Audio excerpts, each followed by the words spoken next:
We'll be back, ladies and gentlemen. What is up, YouTube? I'm your friendly neighborhood Endman64, bringing you the next episode of Star Wars Battlefront. In the last episode, we completed the first mission of the campaign mode on Maigito, and in this episode, we're going to jump to the next mission of the game. And as we save, make sure we save it because we always want to have our situation taken care of. We now progress to the next level of the game. Now, for those of you who don't know, in this game, you can bypass space battles in the campaign because space is a little complicated for you to not be able to handle. But in this situation, since it's an LP, we are going to tackle all of the space missions. If I'm not mistaken, there are only 4 space missions in the campaign, so what the hell, why don't we just do them? And here's a doozy, because we're now not just taking on any specific space mission, we are tackling the Battle of Coruscant, which, in case you don't know, was the opening battle in Episode 3, Revenge of the Sith. Coruscant, a desperate rescue. Palpatine's kidnapping gives the 501st a hands-on crash course in space combat.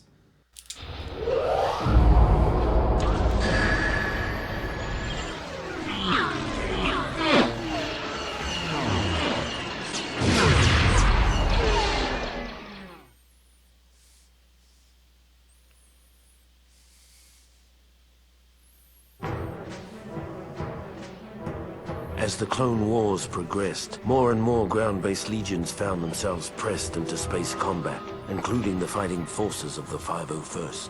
For months, every hour of our downtime was spent in the simulator, preparing for the time we would face our enemies from the cockpit of a 170. Finally, the day came to earn our wings. The CIS had staged a daring kidnapping of Chancellor Palpatine, and was being escorted from Coruscant by a fleet of separatist ships. With only a few veteran pilots on planet, many of the 501st were pressed into service to drive off the Seps and buy time for a pair of Jedi Knights to rescue the Chancellor. As you can see here, the clones are not prepared for this. They were trained to be ground soldiers. But because of the war and its necessities, they're now being pressed into situations they're not comfortable at being. But as it is with most wars, especially major ones like World War I and World War II, you have to learn to adapt. Otherwise, you're useless to your faction.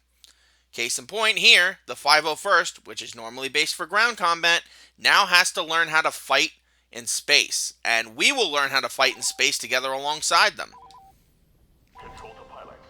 Prep your ships for battle. Pilots and Marines, get to your ships. The Jedi are depending on you.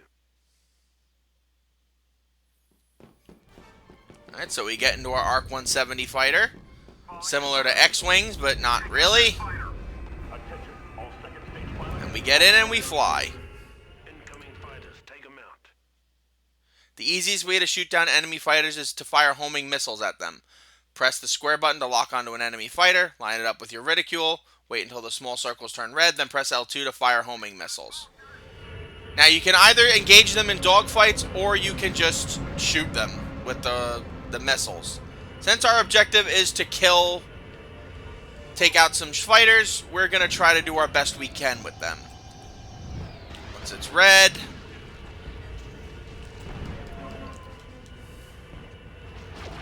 we can take things out from there.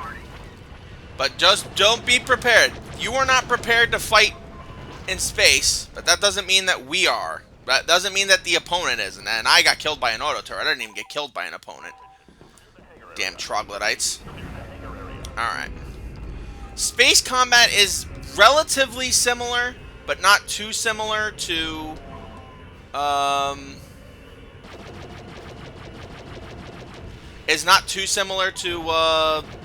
land-based combat. As you can see, you have a lot more free range with your movement. But in this case, oh wow, we are absolutely kicking ass here. The movement is relatively the same, only in that it's like in space, so naturally you have all this room to maneuver and battle and combat and shit.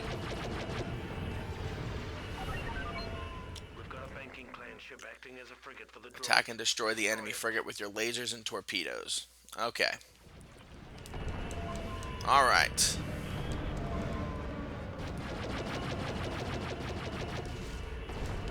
Now, it's best to use your torpedoes for this mission, which are the L2 buttons, which are your secondary weapons. And like with basic combat missions, the space missions also have their own specific infantry when it comes to ships and pilots. The ships come in 3 different sizes. Right now we are in the ARC 170, which alongside the X-Wing, the Droid Starfighter, and the average TIE Fighter are the basic ships. They can do a little bit of everything. They have good maneuverability, they have good speed, and they have decent weapons. Disable the shields on the Trade Federation cruiser. Okay, that's what you want, that's what you get. There are also other ones. You'll get bombers, you'll get interceptors, which are like scout ships, which move faster and do more and have a lot more dangerous weapons like missiles, but also are a lot more frail. And then you also have weapons like, and then you also have bombers, which move slower, but also have, slower, but also have bombs that can literally just blow up various points on the ship. Attack and destroy the communications relay on top of the Trade Federation cruiser. Alright. Pretty straightforward.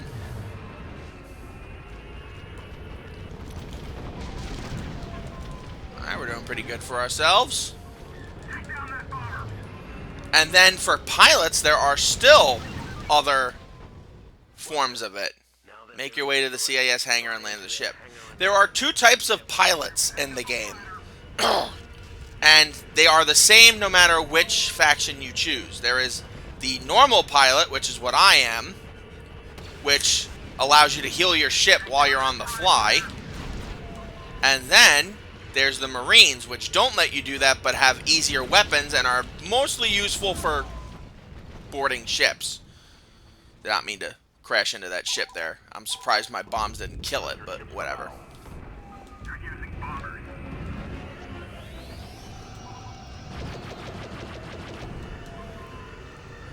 But yes, that's the basics of space. Your objective is to dismantle and destroy your enemy ships to the best of your ability, and that's exactly what we're going to be doing in this situation. If we can board the droid ship here, we should be good to go. And take that out. So now we can land in their hangar relatively easily.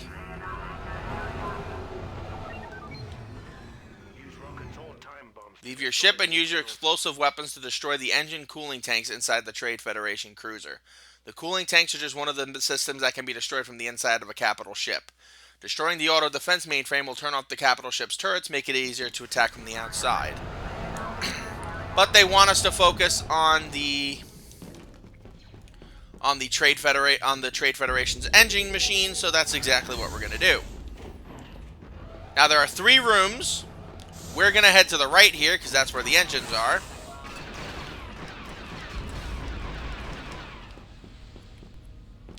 Now beware of auto turrets. And other pilots, obviously, but... You want to beware of auto turrets, because they will randomly spawn up, and they will kill you. They will not hesitate to kill you. Now get out of the way of your time bomb, so you don't get blown up alongside it. Should take all 3 time bombs to basically dismantle this thing, but if you can do it, that's a win-win for you.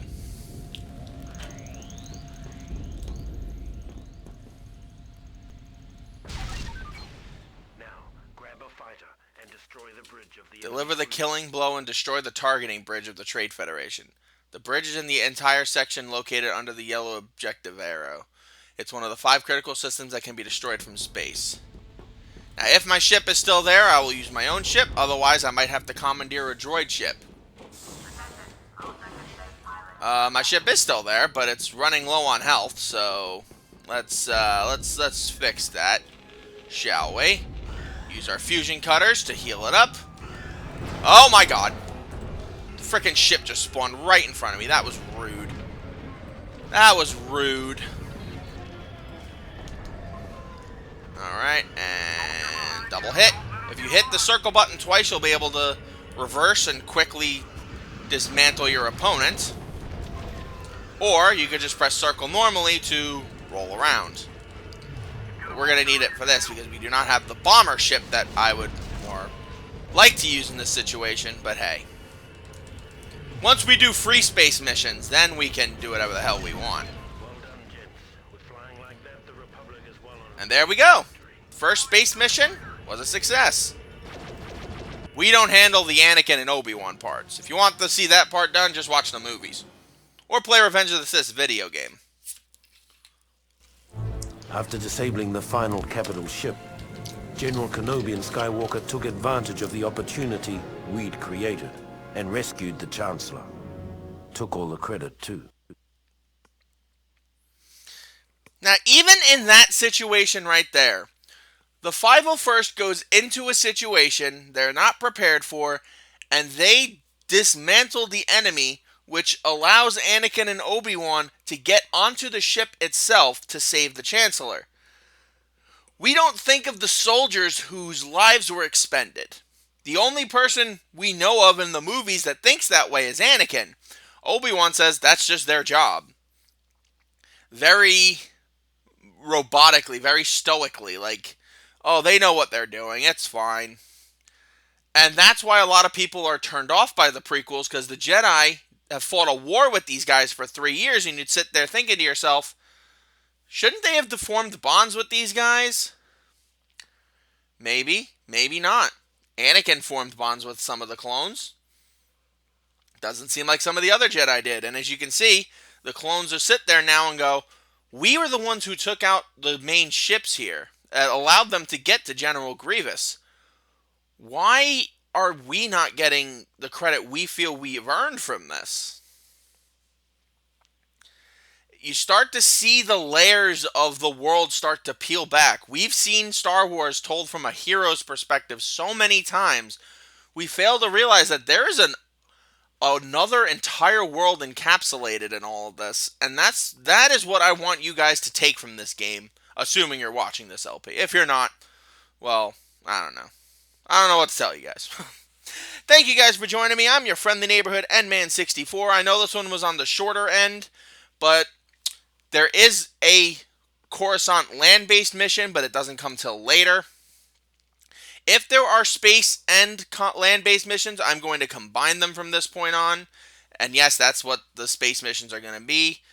But the next episode is pure land-based combat, and I'm looking forward to this one. This level used to give me nightmares as a kid.